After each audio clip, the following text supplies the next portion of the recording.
একজন লোক শুধু আবর্জনা ফেলার জন্য বেরিয়েছিল, কিন্তু তার সঙ্গে একটা বড় সমস্যা শুরু হলো।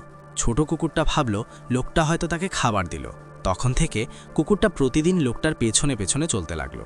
মনে মনে ঠিক করলো এই মানুষটাই তার মালিক। বৃষ্টিতে কুকুরটা লোকটার বাড়ির দরজায় আশ্রয় চেয়েছিল, কিন্তু লোকটা কুকুর পছন্দ করত না। সে কুকুরটাকে বাড়ি থেকে তাড়িয়ে দিল।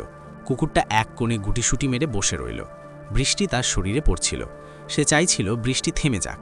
লোকটার নাম লিয়ানমা। ছোটবেলায় তার পরিবারের সবাই দুর্ঘটনায় মারা যায়। তারপর থেকে সে খুব একা হয়ে যায়। কেউ ভালোভাবে কথা বললেও সে ঠান্ডা চোখে তাকায়। সে ভেবেছিল বেশি আবেগ জীবনকে বিপদে ফেলে, কিন্তু সে জানত না এই কুকুরটা তার জীবনের গুরুত্বপূর্ণ অংশ হবে। একদিন কুকুরটা তার পেছনে পেছনে চলছিল।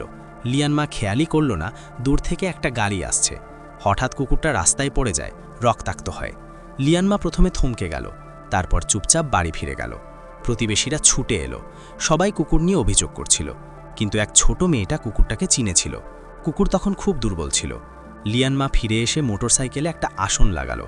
কুকুরটাকে বসিয়ে সোজা হাসপাতালে নিয়ে গেল। ডাক্তাররা কুকুরটাকে বাঁচালো। ডাক্তার বললেন নিয়ম করে ওষুধ দিতে হবে। লিয়ানমা বলল, আমি এর মালিক নই, আমি কুকুরটাকে এখানেই রেখে যেতে চাই। ডাক্তার জানালেন এখানে কুকুর রাখার জন্য নয়।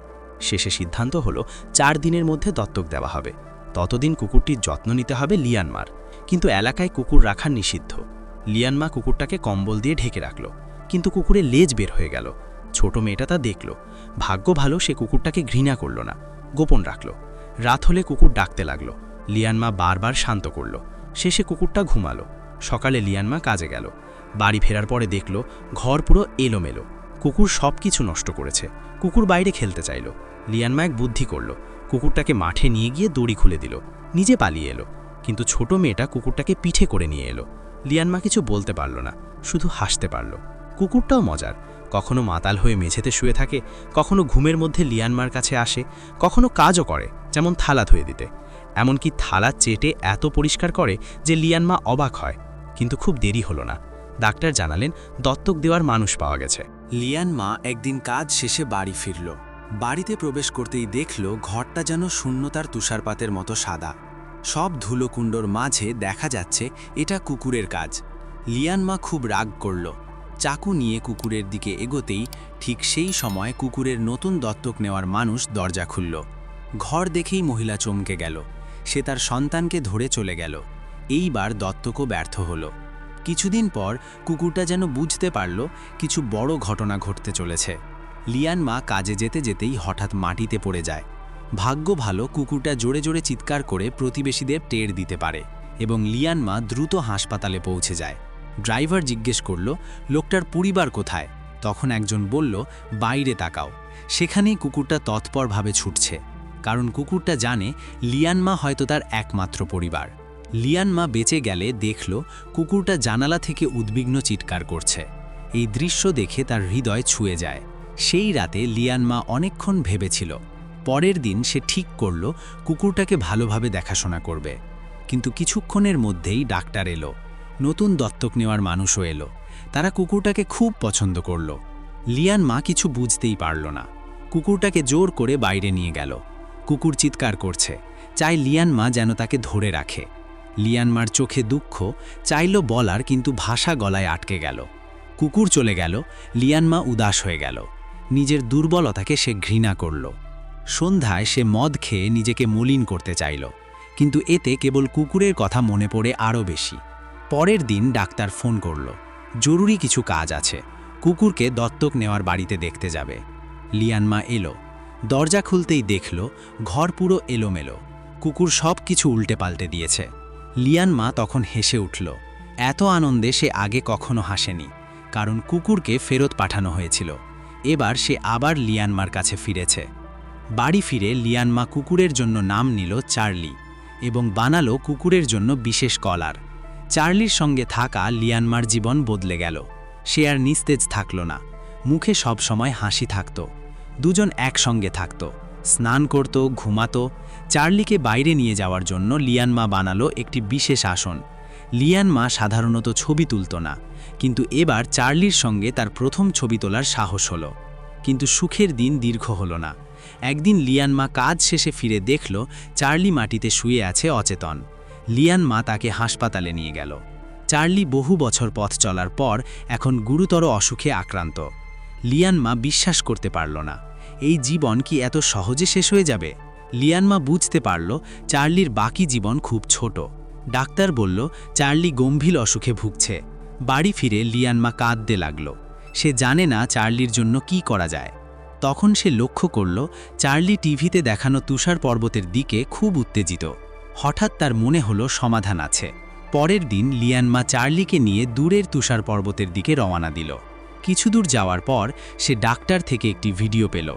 ভিডিওতে দেখা গেল ছোট চার্লি কুকুর ব্যবসায়ীদের দ্বারা অত্যন্ত নির্মমভাবে নির্যাতিত হচ্ছে। লিয়ান মা বুঝল কারণ চার্লি তখনই ভয় পেত সুইয়ের। ভিডিও দেখে লিয়ান মা খুব রেগে গেল। লিয়ান মা আর চার্লি যাত্রা চালিয়ে গেল, কিন্তু অর্ধেক পথ যেতে না যেতেই লিয়ান মা দেখল তার কাছে থাকা টাকা খুব কম। তাদের দ্রুত চলতে হবে। পথে দেখল চার্লি প্যারাশুটিংয়ে খুব আগ্রহী। লিয়ান মা অনেক টাকা খরচ করে তাকে সেটি করালো, কিন্তু টাকা কোনো বড় সমস্যা নয়। সবচেয়ে ভয়ানক হলো চার্লির অসুখ আরও খারাপ হয়ে যাচ্ছে। তাদের আবারও চলতে হলো, কিন্তু কিছুক্ষণ পর মোটরসাইকেলের জ্বালানি শেষ হয়ে গেল। লিয়ান মা পথের পাশে দাঁড়িয়ে সাহায্য চাইতে লাগলো। ভাগ্য ভালো, সে একজন কুকুর প্রেমীর সঙ্গে দেখা করল। তারা তাকে গাড়িতে বসালো এবং এক রাত ভালোভাবে থাকানোর ব্যবস্থা করল। কিন্তু পরের দিন দেখল চার্লির অসুখ আরও বেড়ে গেছে। লিয়ান মা জানল তাদের বাকি সময় কম। সে শেষ টাকা নিয়ে আবার যাত্রা শুরু করল।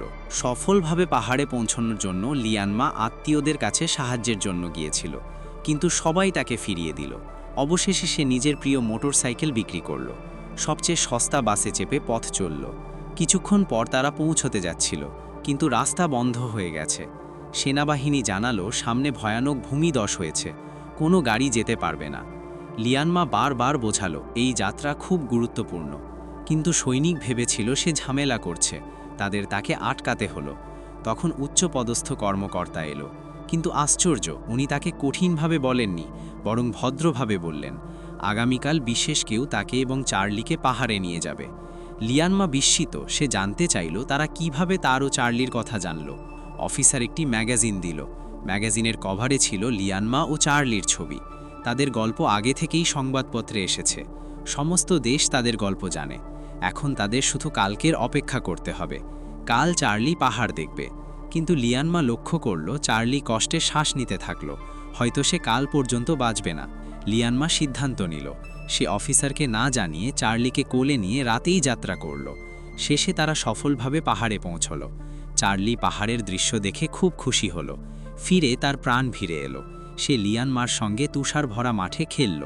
এই মুহূর্তটি খুব আনন্দের। চার্লির ইচ্ছা পূর্ণ হলো। লিয়ান মা ঠিক করল সে চার্লিকে বাড়ি নিয়ে যাবে। কিন্তু পরের দিন সকাল চার্লি আর নেই। লিয়ান মা পাগলের মতো খুঁজতে লাগল। সেনাবাহিনী থেকেও খুঁজে পেল না। সে ঝুঁকি নিয়ে আবার পাহাড়ে গেল। শেষে চার্লিকে একটি কুটিরের সামনে পেল। চার্লি সেখানে একা বসে মৃত্যুর মুখোমুখি। লিয়ান মা কীভাবে ধৈর্য রাখবে?